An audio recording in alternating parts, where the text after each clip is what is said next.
Hi, this is the Master Campaigner.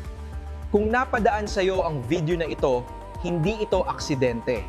Kahit AI lang ito, may dahilan kung bakit ikaw ang nakapanood.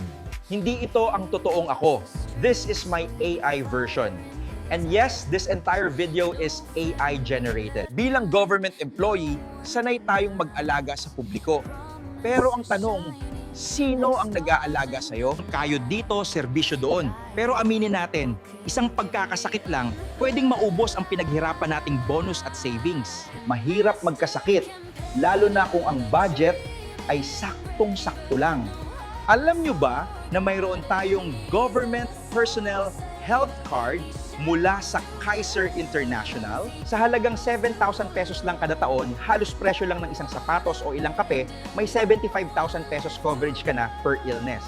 Key highlights: inpatient at outpatient, check. Dental at emergency care, check. Pinakamaganda, covered ang pre-existing condition. Sabi nga nila, health is the greatest wealth. Hindi investment ang pagkakasakit, pero investment ang proteksyon.